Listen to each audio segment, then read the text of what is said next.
దగ్గరికి నరేష్ గారు ఇక్కడ ఒక అంశమే ఇప్పుడు ఇక్కడ ఒక కీలకంగా ఒకటే పాయింట్ ఇప్పుడు అంటే ప్రజలు అన్ని గమనిస్తూ ఉంటారు సమస్య అది. ఇప్పుడు ఢిల్లీలో ముఖ్యమంత్రిని అరెస్ట్ చేయగలుగుతారు, ఎల్జీ పర్మిషన్ ఇచ్చేస్తారు. అక్కడ మంత్రులు అరెస్ట్ చేయగలుగుతారు, వాళ్ళ మీద కేసులు అంటే వాళ్ళు సిట్టింగ్లు అయినా వెంటనే అనుమతులు వచ్చేస్తాయి, సంవత్సరాల తరబడి వాళ్ళని జైలు. ఇక్కడ కేటీఆర్ గారు తప్పు చేశారా జైల్లో పెట్టాలన్నది చర్చ కాదు, తప్పు చేశారా లేదా విచారణలో తేలుతుంది, కోర్టులు తేలుస్తాయి. నా పాయింట్ ఏంటంటే అదే గవర్నర్ అక్కడే ఎల్జీ ఉంటారు, ఇక్కడేమో గవర్నర్ ఉంటారు. గవర్నర్ అనుమతి విషయంలో ఎందుకు ఇప్పుడు ఆయన ఒక ఎమ్మెల్యే ఒక చిన్న సిస్టము గవర్నర్ అనుమతి ఇవ్వటం రాజకీయ కక్షతో పెట్టారంటే అక్కడ రాజకీయ కక్ష అనుకోవచ్చు, ఇక్కడ రాజకీయ కక్ష అనుకోవచ్చు, ఎక్కడైనా రాజకీయ కక్ష అనుకోవచ్చు. దీని విషయంలో గతంలో ఒకసారి ఇదే విమర్శల కారణంగా కవిత గారిని అరెస్ట్ చేస్తారు, 4 రోజులు అరెస్ట్ చేస్తారు మీ నాయకులు చెప్పి అరెస్ట్ కాని కారణంగా ఒక ఎన్నికల్లో ఘోరంగా దెబ్బతిన్నారు భారతీయ జనతా పార్టీ, అదొక విమర్శను మోశారు. ఇక్కడ నిన్న జూబ్లీహిల్స్ ఎన్నికల్లో కూడా ఇది ఒక రాజకీయ గవర్నర్లు మీ మాట వింటున్నారని కూడా నేను అంట్లా, ఆ డిలే కారణంగా నెపం మీ మీద పడతా ఉంది. ఇప్పుడు ఈ విషయంలో గవర్నర్ గారు ఎట్టకేలకు ఇప్పుడు ఎమ్మెల్యే గారి విషయంలో అయితే అనుమతి ఇచ్చారు, కానీ ఐఏఎస్ ఆఫీసర్కి సంబంధించి department of personal and training DoPT కేంద్ర హోంశాఖ కింద ఉంటుంది, వాళ్ళ నుంచి అనుమతి రావాలి. అది కూడా వేగంగా వస్తుందని అనుకోవచ్చా? ఈ విమర్శలు రాజకీయ విమర్శలకు అవకాశం లేకుండా ఇప్పుడు గవర్నర్ గారి విషయంలో జేపీ గారు కూడా చెప్పారు, మీరు విన్నారు, సుప్రీంకోర్టు జడ్జిమెంట్ గవర్నర్ సంతకం లేకుండా ఓకే అంటాం ఎంత కరెక్ట్ కాదో, గవర్నర్లు రాజకీయ తొత్తులు వ్యవహరించడం కూడా అంతే కరెక్ట్ కాదని ఆయన కూడా చెప్తున్నారు. ఇప్పుడు దీనికి పరిష్కారం అది కాదు కానీ అని చెప్తున్నారు, మీరు విన్నారు, చెప్పండి. ఇప్పుడు భారతీయ జనతా పార్టీకి ఈ రాష్ట్రంలో గత 10 సంవత్సరాలలో బీఆర్ఎస్ పరిపాలనలో ఏదైతే అవినీతి జరిగిందో అన్నిటి పట్ల చాలా క్లారిటీ ఉన్నది. దాని పట్ల ఏకరువు పెట్టి ఈ అన్నిటి మీద కాళేశ్వరం నుంచి మొదలు పెడితే ఎక్కడెక్కడ జరిగినాయి అన్నిటి మీద కూడా బయటికి రావాలి, నిజ నిర్ధారణ జరగాలని ఫస్ట్ నుంచి కూడా వచ్చేది భారతీయ జనతా పార్టీ ప్రజల దృష్టి తీసుకుపోయింది. ఈ ఫార్ములా రేస్ ఏదైతే ఉన్నదో ఈ X next Jan private limited ఏదైతే ప్రమోటర్ ఉన్నారో వీళ్ళకి సంబంధించిన ఈ క్విడ్ ప్రోక్రో నుంచి దాని తర్వాత వాటి నుంచి వాళ్ళ పార్టీకి బాండ్స్ రూపంలో డబ్బులు రావడము, వీళ్ళు ఫస్ట్ ఈ ప్రమోటర్ 150 కోట్లు పెట్టడము, దాని తర్వాత వాడు తప్పుకోవడము, దాని తర్వాత మున్సిపల్ మనందరికి తెలిసి ఇదంతా. So direct funds municipal funds direct ఇవ్వడము, అది ఎన్నికలు కోడ్ ఉన్నప్పుడు.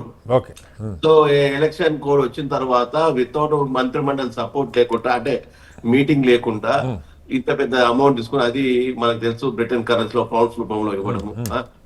సో దానికి మళ్ళీ దానికి ఇంక్లూడింగ్ ట్యాక్సెస్ అన్ని కలిపితే 55 కోట్ల రూపాయలు ఆ రోజు, 46 కోట్లు ప్లస్ 99 కోట్ల దాకా ట్యాక్సెస్ ఇవన్నీ కూడా.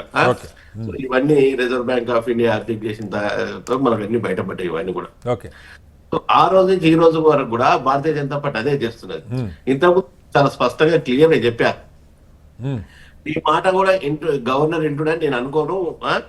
సో అదే అంత స్పష్టత మీలో ఉన్నందుకు ధన్యవాదాలు. సో గవర్నర్ వాళ్ళ యొక్క నిర్ణయాలు వాళ్ళు తీసుకుంటుంటారు. గవర్నర్ లో సరే ఇక్కడ రకరకాల మా సిస్టర్ ఇంద్రా శోభన్ గారు మాట్లాడుతూ ఎలక్షన్ కమిషన్ దండాలు పెట్టారు, ఇంకొక దండం కేంద్ర మంత్రులు దండాలు పెడతారు, ఇంకోళ్ళు దండాలు పెడతారు, ఎవరు అభిమానం వాళ్ళే, దాన్ని మనం ఇంతవరకు లాగవచ్చు ఎంతవరకు లాగకూడదు. ఇది పర్సనల్. అంటే గతంలో కాదు సార్, గతంలో మీరు కూడా విమర్శలు ఒక ఎమ్మెల్సీ నేను చెప్తున్నా అదే కలెక్టర్ నేను చెప్పుకొస్తున్నా, రాజ్యాంగబద్ధమైన పోస్టులలో ఉన్న వాళ్ళు నిజంగా లోపల రూమ్ లో వాళ్ళకి ఏమైనా పర్సనల్ ఉండి లోపల రూమ్ లో అభిమానం ఉంటుంది, పబ్లిక్ ఇట్లా అది సమంజసం కాదు. ఏదైనా సరే రాజ్యాంగబద్ధంగా ఉండాల్సిందే. ఎవరైనా సరే రాజ్యాంగబద్ధంగా అది కులంతో సంబంధం లేకుండా జాతితో సంబంధం లేకుండా ఆ బాధ్యతని వంగి దండాలు పెట్టకుండా దాన్ని ఒక కరెక్ట్ కాదు. మనం పాయింట్కి వద్దాం. కాదు నరేష్ గారు, నా ప్రశ్న ఏంటంటే ఇప్పుడు మీరు చెప్పారు అవినీతి జరిగిందా లేదా గవర్నర్ కాదు తేల్చాల్సింది, కోర్టులు తెలుస్తాయి. ఎగ్జాక్ట్లీ సార్, నేను అదే అంటున్నాను. ఇప్పుడు ఏసీబీ ఇన్వెస్టిగేషన్ చేయనీకి నిజానికి కూడా భారతీయ జనతా పార్టీ చేయాలి, దాని మీద యాక్షన్ తీసుకోవాలి. ఇప్పుడు ఉన్న ప్రతిపక్షం ఏదైతే ఉన్నదో, ప్రతిపక్షం ఈ రోజు ఇంత మాట్లాడుతున్న ప్రతిపక్ష పార్టీలు ఆ రోజు నుంచి ఈ రోజు కూడా మేము ప్రతిపక్షంలో ఉన్నాం. సో వీళ్ళ తప్పులు ప్రజల దృష్టికి తీసుకుపోయి వీళ్ళ మీద శిక్షలు పడ్డప్పుడే కదా నిజంగా రాజకీయ లబ్ధి ఇంకో పార్టీకి ఏదైతే కొట్లాడుతున్న పార్టీకి చేకూరేది. ఇక్కడ నిజంగా మాట్లాడాలనుకుంటే ఎవరిని వెనకేసుకొస్తున్నారు? ఆ? మీరే ఎవరు- చెప్పాలి. ఇప్పుడు అనుమతి ఉంది గవర్నర్ గారు, ఎవరిని అడుగుతారు? కాదు. నిన్నటి దాకా అనుమతి ఉంది కాదు. గవర్నర్ గారు. కాక జూబ్లీస్ ఎలక్షన్ లో ఎవరిని ఎవరు ఎందుకు వేసుకొచ్చారు మా కిషన్ రెడ్డి గారు ఆ విధంగా ఫుల్ టైం తిరిగారా? Right, okay. అది కాదు కదా. సరే అక్కడ ప్రజలు అక్కడ నవీన్ యాదవ్ కు ఒక లోకల్ బీసీ అక్కడ ఉన్న స్థానిక వ్యక్తి దానికి సంబంధించి రకరకాల అక్కడ కాంగ్రెస్ పార్టీ కంటే అక్కడ నవీన్ యాదవ్ కున్న లోకల్ ఇన్ఫ్లుయెన్స్ వల్ల ఆయన బయటపడిన మేము చాలా స్పష్టంగా చెప్తున్నాం. నేనంటూ కాదు సార్, నా ప్రశ్న ఏంటంటే గవర్నర్ గారు ఎందుకు ఇన్ని నెలలు, దాదాపు 9-10 నెలలు దీన్ని ఆపాల్సిన అవసరం ఏముంది? ఇప్పుడు సార్, ఇప్పుడు విమర్శించి భారతీయ జనతా పార్టీ భారతీయ జనతా పార్టీకి చెప్పి గవర్నర్ గారు నిర్ణయం అయితే తీసుకోలేదు కదా. మీరు కూర్చోమంటే ఆయన అది స్వతంత్ర వ్యవస్థ అది. Right, సో ఆయన sir. ఇదే రాష్ట్రానికి హెడ్. Okay. సో ఆయన ఏ నిర్ణయం ఎందుకు తీసుకున్నాడు, ఎవరికి సంబంధించి దానికి సంబంధించి మనం ఏం చేయగలుగుతాం? కోర్టు అదే చెప్పింది సార్. సుప్రీంకోర్టు ఒక టైం లైన్ విధించకపోయినా మీరు అపరిమితంగా కాలయాపన చేయొద్దని కోర్టు చెప్పింది. మళ్ళీ వస్తాను నరేష్ గారి దగ్గరికి. సార్ నేను ఒకటే మాట చెప్తున్నాను సార్. యా, ఇప్పుడు ఏమంటున్నానంటే ఇప్పుడు ఎలక్షన్ కోడ్ ఉన్న తర్వాత అది వితౌట్ మంత్రిమండలి అప్రూవల్ లేకుండా సో అడుగుదాం. బీఆర్ఎస్ నాయకులు అడుగుదాం దాని చాలా గురించి. తప్పది. యా, బీఆర్ఎస్ నాయకులు అడుగుదాం. 100% తప్పు. మళ్ళీ- సరే, ఆయన అవినీతి చేసిందా చేయలేదా, దాంట్లో ఇండైరెక్ట్ గా ఏదైతే క్విట్ ప్రోకో తరఫున ఆయన పార్టీకి ఫండ్స్ వచ్చినాయి, ఇవన్నీ మనం తర్వాత ఓకే, మళ్ళీ వస్తాను సార్. మంత్రిగా